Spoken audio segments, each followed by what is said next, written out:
Bom, tá. Então, pessoal, hoje, dia 19 de abril, 19 horas, mais um encontro nosso de análise crítica de artigos do serviço de emergência, hoje apresentado pelo Roger. A partir de agora, vocês podem colocar o cartão ponto, o nome completo no chat, para a gente encaminhar depois para a CGP. Boa apresentação aí, Roger. Boa noite a todos. Valeu, professor. Vocês estão conseguindo me ouvir bem? Sim, estamos ouvindo bem. Beleza, então. Então, hoje, a análise crítica de artigo do serviço de emergência vai ser sobre essa meta-análise que ela investigou a associação entre a administração de corticoide sistêmico e a mortalidade entre pacientes com COVID, pacientes críticos com COVID-19. O meu nome é Roger, eu sou R3 da Medicina de Emergência, então vou começar aqui direto com a análise do artigo. Então, antes disso, eu só queria falar que esse artigo, essa meta-análise, ela foi produzida em 12 países. Ela iniciou no dia 26 de fevereiro de 2020 e terminou em 9 de junho de 2020, mas ela só foi publicada no dia 2 de setembro de 2020, tá? Deixa eu só ajeitar o meu fone aqui que eu tô me escutando.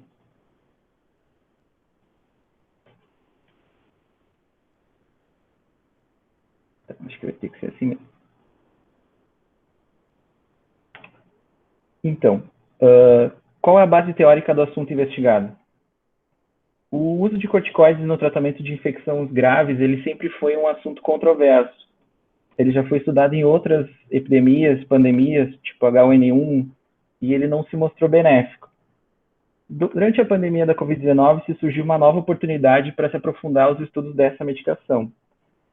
Então, até 24 de julho de 2020, já existiam 55 estudos em progresso ou alguns concluídos sobre o uso de corticoide no tratamento do Covid-19, mostrando a necessidade de se obter dados confiáveis sobre a eficácia do uso dessa medicação. Então, a pergunta é, será que o uso de corticoide pode ter papel importante no tratamento de pacientes graves com Covid-19, diminuindo a mortalidade em 28 dias? Esse artigo, então, ele é uma meta-análise. Roger, Oi. Desculpe interromper rapidamente, podia voltar para o outro slide? Esse aqui? Esse aí. Então, a hipótese conceitual, ela não vai ser apresentada como uma pergunta, né? Ela apresenta assim, sabendo as coisas que nós conhecemos desta doença, de outras doenças, de outros tratamentos, a impressão que fica antes de ter o resultado do estudo, qual é, assim? Então, se poderia argumentar da questão que nessa época já estava identificado, a questão da tempestade de interleucinas, a questão da característica inflamatória da doença, né? Da tempestade de citocinas, de interleucinas, o que poderia fazer pensar que o corticoide, nessa circunstância, nessa doença, pudesse ser benéfico. E o contraponto disso é que o uso do corticoide em outras doenças não se mostrava benéfico. No estudo aqui, na introdução, né, ele não deixa claro assim, qual é que é a impressão dele, né?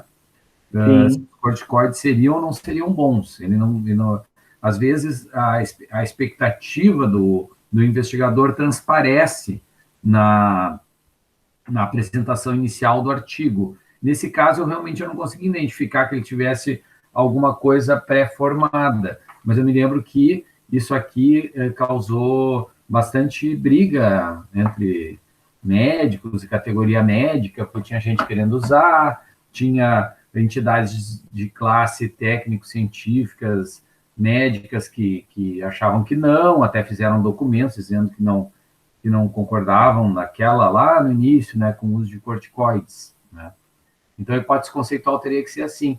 A impressão que fica revisando é que era um tratamento potencial para evitar desfechos graves no COVID, assim, eu tenho essa impressão. Sim. Era só esse comentário. Obrigado. Valeu, professor. Bom, então, falando um pouquinho dos critérios para seleção de participantes, Foram selecionados artigos a partir de dezembro de 2019 até o dia 6/4 de 2020.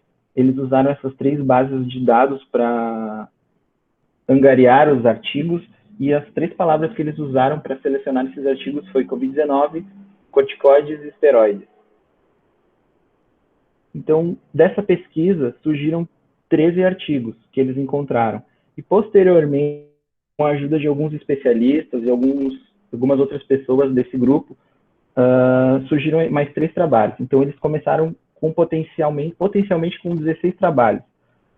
Logo no início, eles entraram em contato com os autores desses trabalhos, alguns que estavam acontecendo, na verdade, a maioria deles, e convidaram eles para participar dessa meta-análise. Então, logo de cara, alguns já foram excluídos, porque estavam usando intervenções diferentes, outros ainda não tinham começado a recrutar pacientes, teve um que não respondeu, e teve um que declinou, não quis participar, porque ele ainda não tinha nem começado ainda o trabalho deles.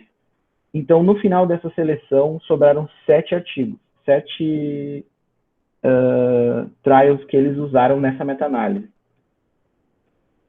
Esses são os 7 estudos que eles usaram. Roger, poderia voltar para o slide 2? Esse? É uma meta-análise, né? Sim. Mas ela tem uma característica que eu nunca tinha visto ainda. Isso, ela é prospectiva, uma meta-análise prospectiva. Isso eu acho interessante ressaltar. Porque eu nunca tinha visto uma meta-análise. As meta-análises que eu já li, os trabalhos estavam publicados e foram pesquisados no database dos trabalhos científicos e tal, aquela procura, né? Mas eu nunca tinha visto uma meta-análise que o cara ligou para o investigador: tu quer participar de uma meta-análise, faz seu trabalho aí, nós vamos coletando os exames, os resultados meio prospectivamente, né? Isso eu realmente nunca tinha visto. Para mim, isso é uma coisa inédita em metodologia científica, assim. Bem interessante. Eu fui até pesquisar, professor, para ver se tinha algum outro trabalho que falava sobre isso, e daí, como eu pensei, putz, será que eu coloco que essa meta-análise é prospectiva? Mas, no decorrer da apresentação, eu vou falar que os outros estudos foram fornecendo dados para essa meta-análise, então não tem como dizer que não era prospectiva, né? Eles foram coletando dados no decorrer da formação dessa meta-análise. Coisas de pandemia, né, gente? A meta-análise que saiu agora da cloroquina e da hidroxicloroquina também, né? Eles entraram em contato por telefone e por e-mail com todo mundo que já fez e quem estava fazendo estudos e convidando as pessoas para entrar na meta-análise. E foram pegando os dados, mesma coisa que esse aqui. Então, é isso, estamos vivendo um momento único, né? Até tipo novo de estudo se criou. É bem inovador isso, né, Laura? É bem inovador, assim. Até tem um artigo ali do Cochrane que fala de prospective meta-analysis. Então, é interessante, ele explica direitinho ali como as diferenças, né, entre a retrospectiva e a prospectiva. E uma das coisas é que, geralmente, as hipóteses já são definidas a priori antes de ter os resultados, então já elimina alguns vieses, né? Então, tem uma aplicação de critérios de seleção prospectivos, né, tudo. Então, é interessante, eu não sei de quando, até vou ver de quando que era aqui esse artigo aqui da Cochrane, não sei se já era antigo, mas eu também realmente nunca tinha visto essa modalidade de meta-análise. Interessante. Então, esses 7 estudos que foram selecionados, vários países participaram: Espanha, Brasil, Reino Unido, França, Dinamarca, Austrália, Nova Zelândia, até da China tem ali. E basicamente são esses 7 aí que foram analisados. Dá para a gente perceber que eles são bem variados no que diz respeito ao uso do corticoide. Aqui, 3 estudos com a dexametasona, 3 com a cortisona, só um com a metilpred. As doses também são diferentes, elas variam bastante aqui de um estudo para o outro, né? E vamos ver o que eles fizeram com esses dados aí. Então, esse estudo prospectivo foi feito da seguinte forma. Então, os autores dessa meta-análise entraram em contato com os autores dos estudos, eles se reuniam uma vez por semana, eles definiram quais seriam os dados que seriam utilizados para a meta-análise, e foram feitas reuniões até que se terminou a meta-análise. Durante esse período, teve um outro estudo que apareceu, talvez, eu não sei se eu coloquei aqui, mas eu vou citar ele, que também teve dados parecidos com o que eles acharam ali.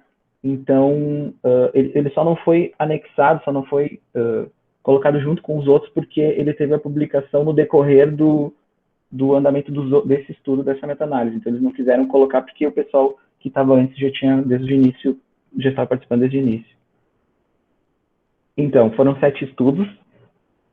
O Recovery é o estudo que tem maior peso nessa meta-análise, então ele vai ser citado várias vezes. A maioria dos resultados até pode se acreditar a ele. Foram 1.703 pacientes, 678 no grupo que usou corticoide, 1.025 no grupo que não usou corticoide.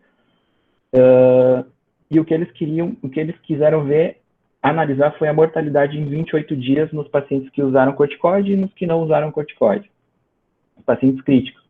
Então, no intuito de uniformizar os dados, os investigadores de cada estudo receberam uma planilha que deveria constar uso ou não de VM, uso ou não de droga vasoativa, a idade com ponto de corte de 60 anos, então acima ou abaixo de 60 anos, o sexo e o início dos sintomas, com um ponto de corte de 7 dias. Bom, no início do trabalho, eles tinham um desfecho primário que seria a morte em 30 dias, e um desfecho secundário que seria os efeitos adversos graves. Porém, no decorrer do estudo, a gente pode ver aqui nessa outra tabela que alguns dos estudos levaram em consideração outros tempos de mortalidade. O CAPE usou 21 dias e o SARI usou 30 dias. Então, depois, no final do estudo, eles usaram a média, né? A média não, eles usaram os estudos que tinham o tempo que era mais comum. E o tempo de estudo do recovery, que é o maior, que tem maior peso, né? Então, acabou ficando em 28 dias. A princípio, era para ser 30 dias, virou 28 dias.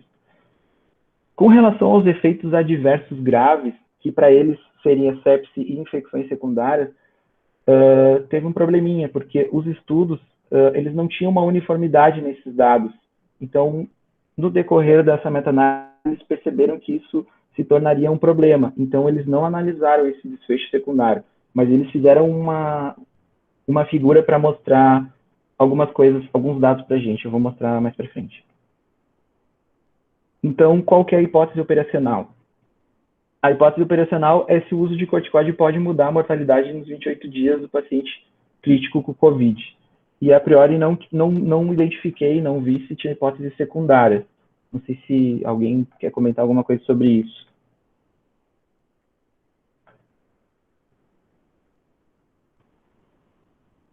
Bom, falando dos erros sistemáticos, então. Foram usadas... Não sei se as hipóteses secundárias podem ser os efeitos adversos, né? Ah, sim, foi o que eu coloquei aqui, professor, como desfecho secundário. Mas eu poderia colocar aqui também... É que eu acho que eles não definiram uma hipótese secundária, assim. A hipótese principal era o uso do corticoide e o desfecho mortalidade, né?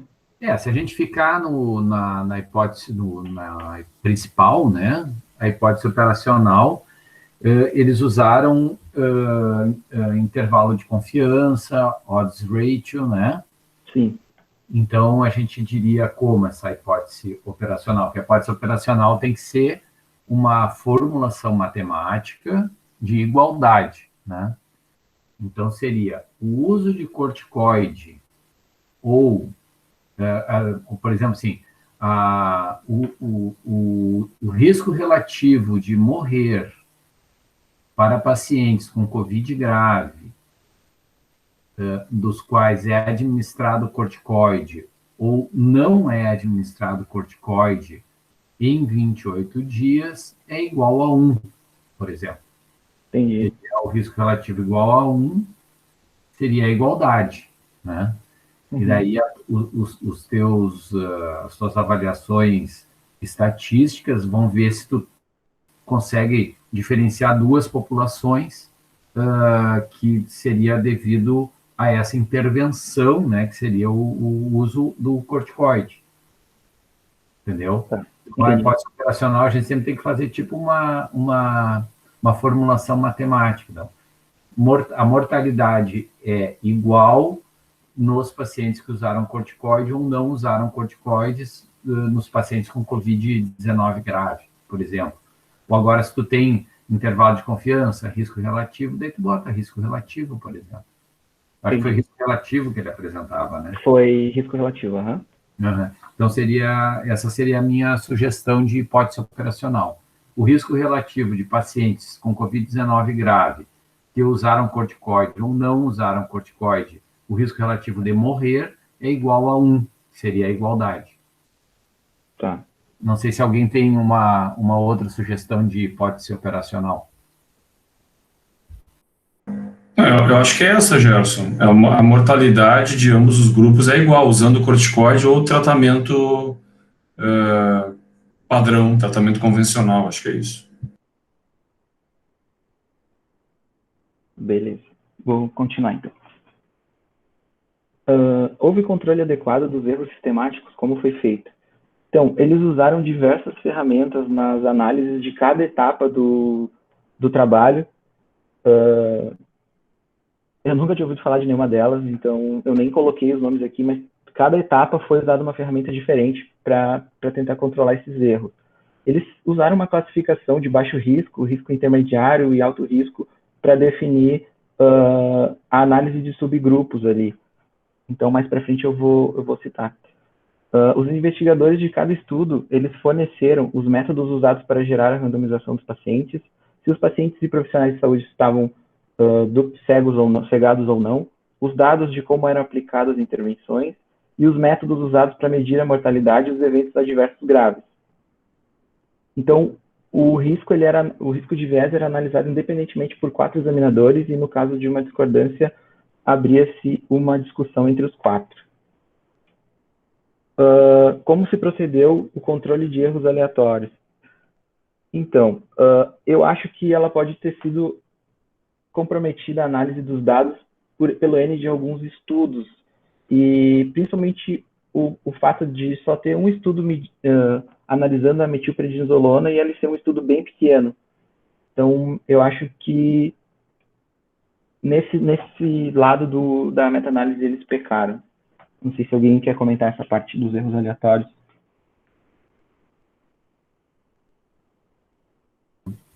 Não sei se a Laura está aí, se ela podia... Porque eu achei a análise estatística e as ferramentas estatísticas bem complexas desse estudo, muita coisa que eu realmente não conheço, assim, né? Isso aqui não é realmente uma coisa assim de simples, né? Eu achei assim eu acho assim especificamente com essa tua pergunta aí, e a meta-análise ela serve justamente para juntar artigos menores, pequenos, que eventualmente esses artigos não tenham significância estatística pelo N, mas se eles tiverem um delineamento semelhante, e mesmo com uma amostra pequena, se eles forem bem conduzidos, no escopo da meta-análise eles ajudam, porque eles aumentam o N dos pacientes e controles, né? Da intervenção e do controle, entendeu? Eu não vejo propriamente a presença de estudos pequenos como um viés, assim, que possa enviesar gravemente os resultados. Eu não sei se alguém tem uma visão diferente dessa. Meta-análise é diferente, né? A gente usar fichas de leitura para meta-análise é um pouquinho, essa ficha de leitura é até anterior, assim, a meta-análise. Então, é um pouquinho diferente, né? Relatório sistemático, a gente normalmente não usa muito isso para meta-análise, mas eu concordo contigo, Gerson. Teoricamente, a gente usar estudo pequeno não chega a ser um problema, né? Até porque eles fazem, como o Gerson falou, toda uma análise mais complexa, justamente para ver o que tem de heterogêneo, e eles realmente dizem, né, que um dos estudos foi o que ficou um pouco mais fora, enfim, mas eles estão controlando tudo isso, né? Sim. Eles não quiseram deixar de fora, até por ser o único com metil preto, né? Mas eu não sei, tá, gente, eu realmente, meu conhecimento de meta-análise, eu estudei no mestrado e no doutorado, mas já não me lembro mais muito, assim, mas Eu acho que a gente não pode usar esses termos propriamente dito de sistemático e aleatório quando a gente está falando de meta-análise, mas não tenho certeza, assim, se alguém tiver certeza absoluta, pode me corrigir. O que eu tenho conhecimento, assim, é que eles procuram esse dado, né, a homocedasticidade, né, que seria se as características das variáveis se encontram dos estudos individualmente, daí quando tu bota eles junto, se os estudos eles estão dentro de uma curva de frequência, as variáveis estão dentro de uma curva de frequência estreita. Daí tu diz que há homocedasticidade nos dados, ou seja, eles podem ser utilizados. Então, tipo assim, não é assim, há um estudo, uma determinado parâmetro deu 5 e a maioria dos outros é 80. Opa, existe uma discrepância muito grande nos valores dessas variáveis. Então, provavelmente, esse estudo ele não se adequa, entendeu?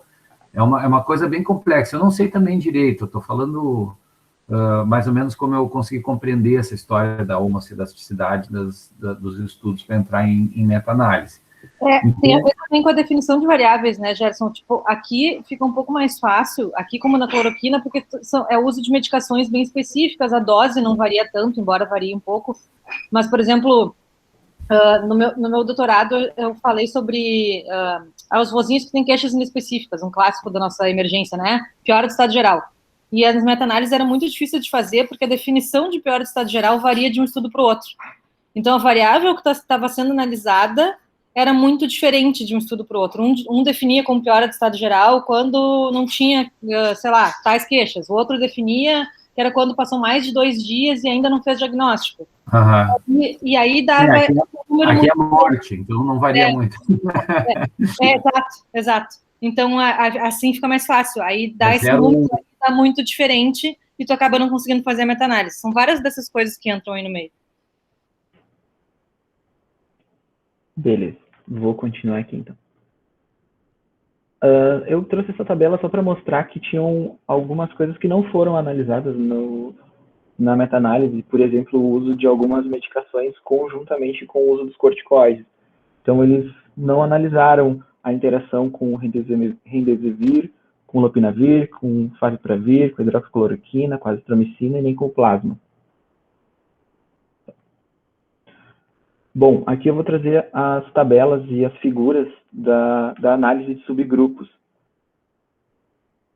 Essa primeira aqui é a que fala sobre a associação entre corticoides e a morte em 28 dias. Ó, a primeira tabela que tu apresenta, Roger, tem que ser a tabela que responde à hipótese operacional, que é justamente essa aí. Então, como é que ficou a morte, quem não usou corticoide? Qual é a tabela ou figura que responde essa pergunta? É essa aí. É essa aqui, sim.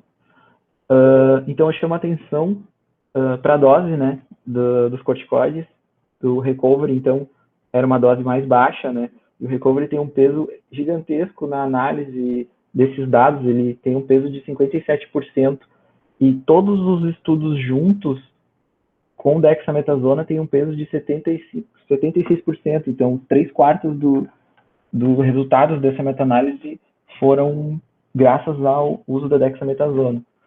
Então, olhando para esse gráfico aqui, nitidamente a gente consegue ver que o uso de 6 mg por dia de dexametasona favoreceu o que os investigadores estavam, a hipótese deles, né, o desfecho primário deles. E esse quadradão gigante aqui puxou todos os outros para o mesmo lado aqui. Pelo menos foi assim que eu entendi essa análise aqui. E os outros, a hidrocortisona, independente da dose, não foi tão evidente ser melhor do que o uso de não esteroides, do que no caso aqui do recovery, que usou essa dose baixa de 6 mg. Então, no geral, pareceu que o uso de dexametasona 6 mg foi melhor, né? Roger, isso não é relacionado ao tamanho da amostra, porque esse quadrado maior com o intervalo ali menor é o recovery, né? Isso. Que é o maior estudo. Daí o peso, coincidentemente, sim, é o que usou, deixa eu ver ali, dexametasona, né, dose baixa. Mas é o que puxa, né, o peso dos outros. Não necessariamente, acho que foi isso, né? Foi isso mesmo que tu quis dizer, que tinha entendido outra coisa que tu... Foi isso. Tá, eu tinha entendido só que tu falou especificamente da dexametasona. Enfim. Não, não, não. Continua. Do recovery mesmo. Tá. Esse outro quadrinho aqui, ele analisou um outro subgrupo, isso sim, análise de subgrupos, né? O primeiro foi dos corticoides. Então, ele avaliou o uso ou não de ventilação mecânica e claramente favoreceu o grupo que usou corticoides. Ele também avaliou ali o uso ou não de droga vasoativa, mas eu vou deixar isso para falar por último. Com relação à idade, não teve diferença maior, menor, de 60 anos. O corticoide pareceu ter um benefício. Homem e mulher também não teve grandes diferenças assim. E com relação ao início dos sintomas, talvez favoreceu aqueles pacientes que têm mais de 7 dias de sintomas. Ali, naquela parte que fala das drogas vasoativas, ali não teve um benefício tão claro. Ali, provavelmente, pacientes mais graves que teriam algumas outras coisas associadas, não só o problema pulmonar. Então, talvez não favoreceu tanto, mas também não foi pior. Nessa outra tabela, que seria uma figura, na verdade, que eles analisariam os efeitos adversos, vocês podem ver que o recovery foi omitido dessa figura, porque o recovery ele tinha uma análise dos efeitos adversos, ele não tinha um registro muito claro desses efeitos adversos, então ele não participou dessa análise dessa figura aí, só os outros 6 estudos. E todos eles mais ou menos com respostas parecidas ali, que eu só achei engraçado que esse primeiro aqui, o Dexacovid, pareceu ter mais efeitos adversos que com o uso do corticoide, né? Talvez pela alta dose, não sei. Talvez Eu acho que é menos ali, não é menos, porque está favorável aos esteroides para a esquerda. Isso, desculpa, falei menos, mais. Menos, desculpa. Menos, né? Menos. Isso. Não sei se tem a ver com a alta dose, porque daí o de baixo já não é tão... É que talvez, como o estudo com maior N caiu fora, daí a significância estatística fica difícil, né? O N cai muito, daí é mais difícil de tu enxergar a diferença. Podia voltar no slide anterior ali, Roger, rapidinho. Não, é só uma coisa assim, quando tu vai ver análise de subgrupo, né, muitos perdem a significância estatística, né, alguns passam de 1 ou batem no 1 ali, Sim. O que significa que não teve significância estatística nessa análise de subgrupo. Mas, como as médias estão tudo para o mesmo lado, está tudo caindo para o lado esquerdo, e essas análises de subgrupo são os componentes da população geral, eu interpreto isso aqui como que não houve diferença do benefício dentro dos vários grupos, exceto nos pacientes que usaram realmente vasopressor, né? Talvez pela gravidade da doença muito avançada, muito grave. Sim. Tá? Uhum. Bom, os resultados possibilitam inferir sobre a hipótese operacional se afirmativo qual a inferência adequada. Eu acho que sim. Eu acho que a administração de corticoides foi associada a índices mais baixos de mortalidade em 28 dias, sem aumentar de forma importante o risco de eventos graves. O uso de dexametasona e hidrocortisona obtiveram resultados semelhantes e não se pode, baseado nesse estudo, inferir qual seriam as doses, se altas doses ou baixas doses de corticoides. O trabalho tem validade interna? Sim, apesar das limitações, o próprio estudo cita as limitações dele, Pelo caráter prospectivo, então, sempre existe o risco de alguns dados serem omitidos e serem passados apenas os dados convenientes para o estudo. Só um estudo avaliou a metilprednisolona e o peso dele era bem pequeno, de 3,5%. Alguns pacientes com alta perderam o follow-up. Não pode ser conduzido com segurança a análise do segundo desfecho pela discordância nos estudos e pela não registro inadequado do recovery.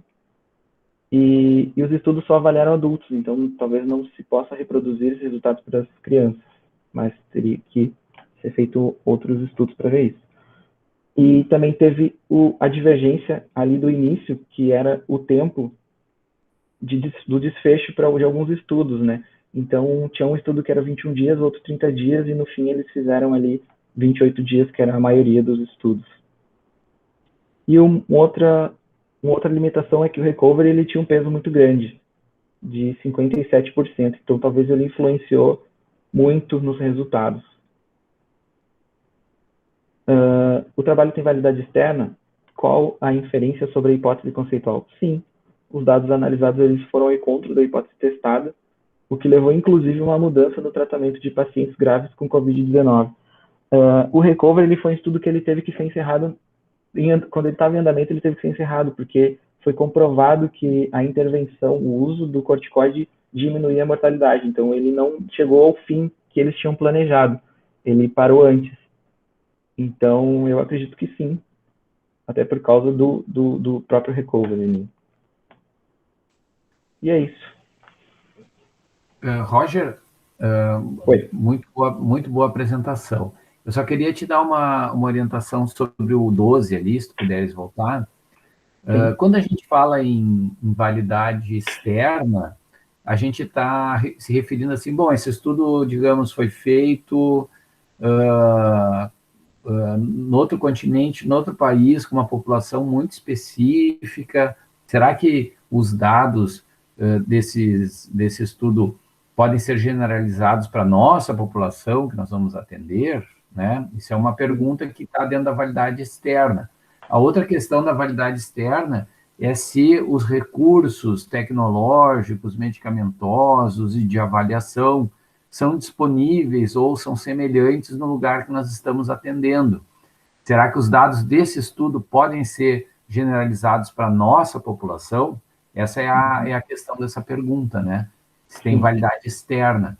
Acredito que sim, né? Porque foi feito em 5 continentes, embora no Reino Unido seja o maior peso de pacientes, tem pacientes, inclusive, brasileiros, e um número bem bom, né? Tem do Codex, né?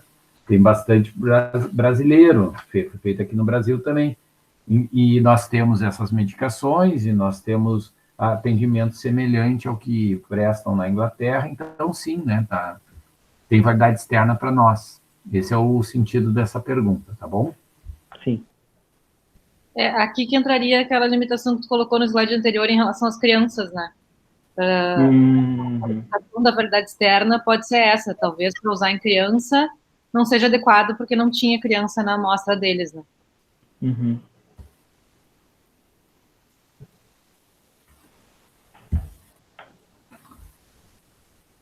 Mais alguém?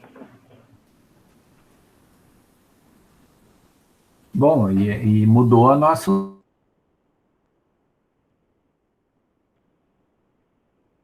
Professor, eu não estou te ouvindo. Acho que ele caiu, né? Acho que ele caiu. Acho que ele saiu, deve estar voltando, sim. Vou esperar ele concluir, então. Eu caí aqui, deu um problema. Não, assim, no dia que saiu a short communication do recovery, a gente começou a dar corticoide para esses doentes, né? Sim. Então, realmente, o impacto foi imediato e muito grande, né? E o recovery é um estudo gigantesco, né, professor? Eu estava dando uma olhada nele ali.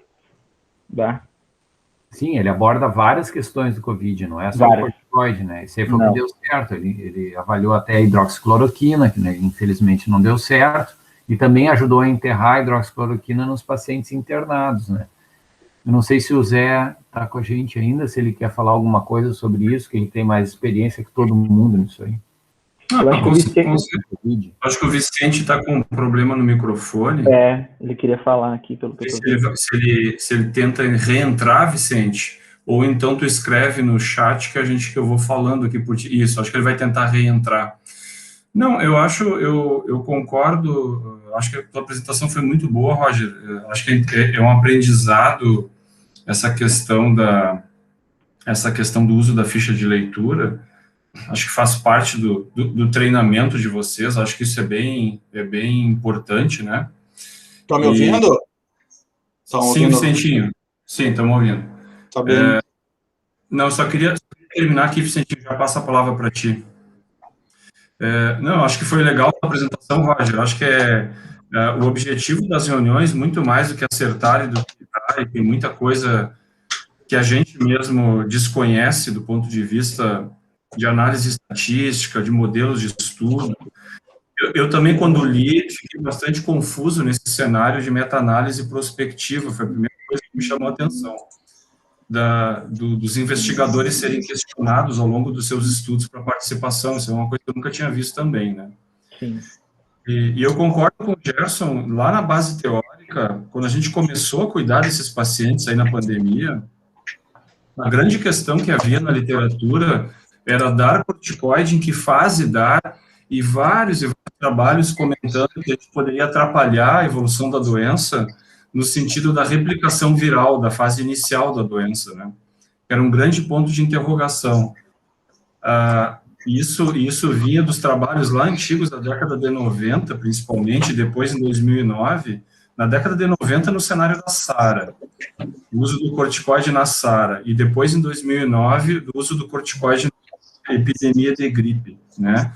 Então vinha toda uma base teórica e muitos pontos de interrogação, e efetivamente a gente não usava, o impacto do recovery foi muito grande na prática clínica, a gente, como diz o Gerson, saiu uma publicação, e eu lembro da nossa mudança da rotina completa da enfermaria e da emergência nesse sentido, né? E de lá para cá, a gente vem procurando entender a dose do corticoide e o corticoide a ser utilizado.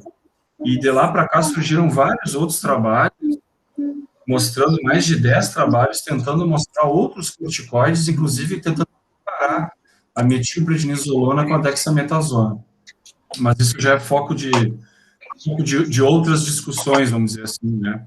A gente está fazendo algumas analogias dos trabalhos da SARA, do uso da metil, fazendo analogias atualmente dos pacientes que estão em cascata inflamatória, quando a gente troca da dexa para metil, baseado naqueles trabalhos, em alguns trabalhos novos aí que surgiram, muito bem desenhados, por sinal, e a gente tem visto no hospital uma resposta clínica muito interessante nesses pacientes, quando a gente aumenta a dose do corticoide, fazendo de forma empírica, com evidência científica ainda baixa, mas na prática clínica, vendo respostas, assim, muito interessantes nesses pacientes, tanto de tempo menor de ventilação mecânica, quanto até mesmo de evitar que eles evoluam para ventilação mecânica.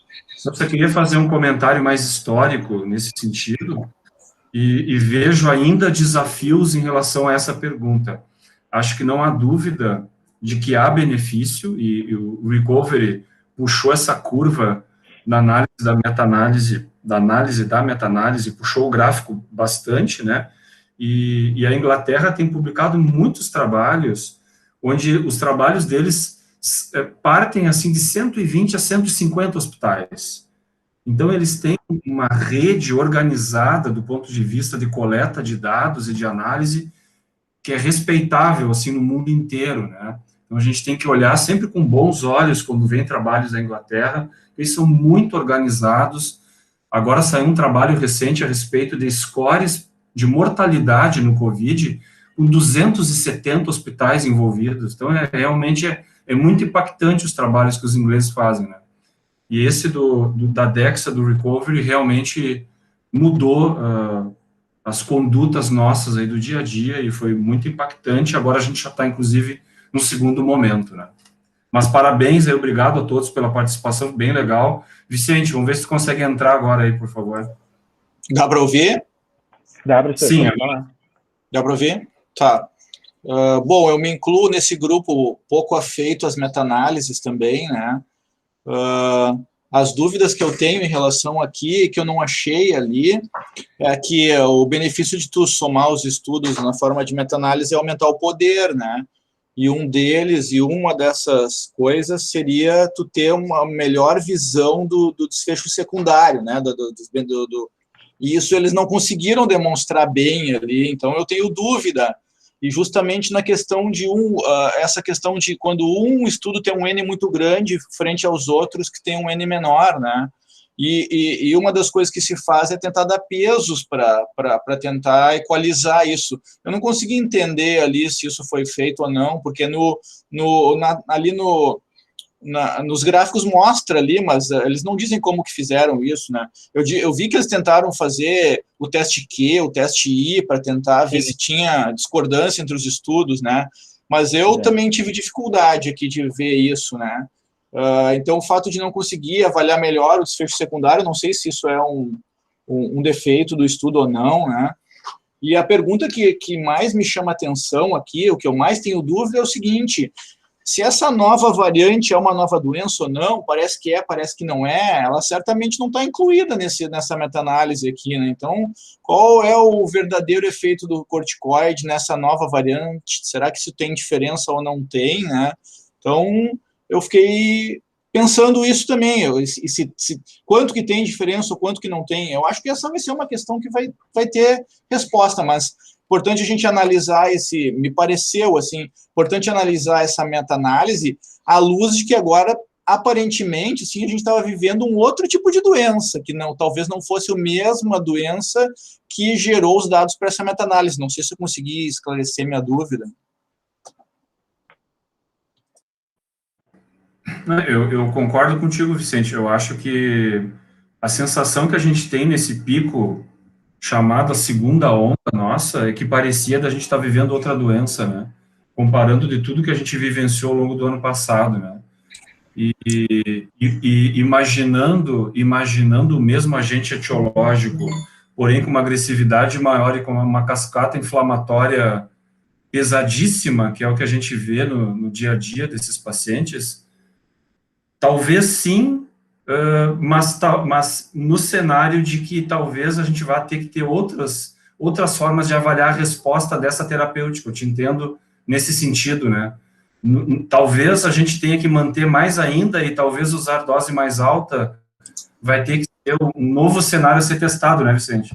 Exatamente isso, né? Esses estudos que surgiram aí com dose mais alta, com uso da metilprednisolona, que parece ter uma melhor penetrância no pulmão, assim, falando em questão de base teórica, né? Então, qual é o efeito disso, se é que tem, se é que não tem, né? Então, isso tudo ainda me parece que tá aberto aí, né, Zé? Eu queria cumprimentar o Roger pelo fato de ter colocado a questão e a resposta nos slides, que, assim, muito tempo, usando essa ficha de leitura, poucas vezes, né, Gerson, a gente viu isso, né? Eu acho que, principalmente agora nessa fase que a gente está pegando a ficha e tal, acho interessante botar a perguntinha ali, né? Agora, essa tua dúvida aí, Vicente, eu não gosto nem de pensar nisso aí, tipo, pelo amor de Deus. Já tá difícil o negócio. Pois é, né, Gerson? Pois é. Sei lá, cara, mas eu não sei. Assim, meu coração me diz que talvez a dose do corticoide deveria ser maior, mas não sei. Eu acho que uma coisa que a gente tem que levar em conta é que a doença também ela parece ser diferente, talvez mais grave, mas também porque pegou muita gente. Então, se os casos mais graves não eram tão frequentes, mas tu pega um terço da população e contamina, esses casos, talvez que não fossem tão frequentes, começam a aparecer no mundo real para nós, né? Então, não sei se a frequência da infecção não impactou nessa questão da gente ver gente jovem, doente, ou esses doentes muito graves, em grande quantidade, né? Eu tenho dúvida com relação a isso. Não foi porque contaminou mais, que ela é capaz de se espalhar mais, por exemplo. Eu acho o meu comentário final, assim, que eu fico um pouco triste que a gente esteja um ano fazendo tudo muito parecido, né? Depois que entrou a Dex, a gente quase que não mudou muito o que a gente faz. E a gente vê uma meta-análise em que os caras, no final, considerando, controlando, que eu concordo com a forma como eles fizeram, escolhendo pela qualidade, por estar no clinical trials, blá, blá, blá, blá, blá, eles terminaram com só 7 estudos, né? E só um de metilpred. Ou seja, um ano depois, a gente ainda não tem quase nada de resposta, né? 60% dos pacientes são de um estudo, que foi feito lá no começo do ano passado. E é isso que o Vicente disse, nosso coração nos diz que talvez não tem como a dose do corticoide não influenciar, né? É difícil a gente aceitar que a gente vai dar a mesma dose igual para todo mundo, sendo que a gente nunca fez isso com corticoide na medicina, né? Então, eu fiquei pensando quando eu olhei ali, porra, 7? E só um com metilpred, um ano e pouco depois, né? A gente tá mais rápido, mas não tá tão rápido quanto a gente gostaria ainda, eu acho, né?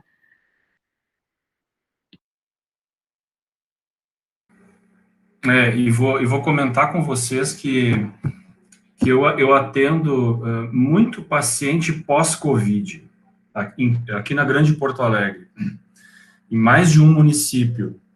E eu vejo esses pacientes que têm alta e voltam para avaliação, o uso super irregular, assim, por exemplo, do tempo da dexametasona.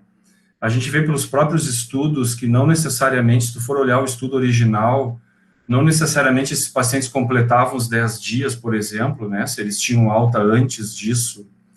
A gente não tem muito bem controlado quantos desses pacientes seguiam tomando depois da alta, aqueles quadros leves a moderados que usavam oxigênio. Então, um grande saco de gatos de pacientes com gravidades muito variáveis e com processo inflamatório pulmonar também muito variável, né? E nesses pacientes do pós-Covid, que retornam poucas semanas depois das altas, nitidamente tem perfis de pacientes muito diferentes. Pacientes ainda muito inflamados e pacientes não mais inflamados, né? Então, será que uma conduta diferente a nível da internação, quando ele estava com O2, com o seu processo inflamatório, poderia trazer ele para um nível de qualidade melhor, de dispneia, de processo inflamatório no pós-alta? Então, eu me pergunto isso cada vez que eu atendo esses pacientes do pós-Covid e vejo que perfil diferente que eles são. Alguns deles precisam retomar o uso do corticoide, independente de ter processo de pneumonia, organização ou não, mas pelo status inflamatório intersticial que eles têm no pulmão, né? Então, realmente é uma doença, tanto na fase aguda, quanto na fase da recuperação, com nuances, assim, muito diferentes, nunca vistas, e que são, de fato, um nó na cabeça para a gente que está na fase aguda, e lidando depois no acompanhamento desses pacientes depois da alta.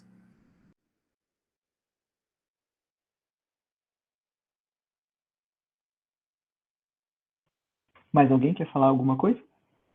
Então, eu acho que vamos encerrar. Valeu todo mundo aí pela... Grande, Roger. É isso aí, Roger. Já são 4 horas. Vamos descansar. Estamos iniciando mais uma semana de batalha aí. E muito obrigado a todos pela participação. Mais algum comentário aí, gente? Fiquem à vontade. A gente encerra a gravação e encerramos a sessão. No próximo mês, então, fica a apresentação da Bárbara. É isso, Roger? Isso, professor. O próximo mês vai ser a Bárbara. E depois perfeito. E até lá, então, nós veremos aí todos juntos. Aí vocês também podem sugerir artigos junto com o Daniel, né? Fiquem à vontade da gente escolher um artigo aí para apresentação da Bárbara, então. Tá? Parabéns, Roger, mais uma vez. Uma boa noite a todos, pessoal. Valeu, pessoal. Boa noite. Boa noite, gente. Tchau, tchau.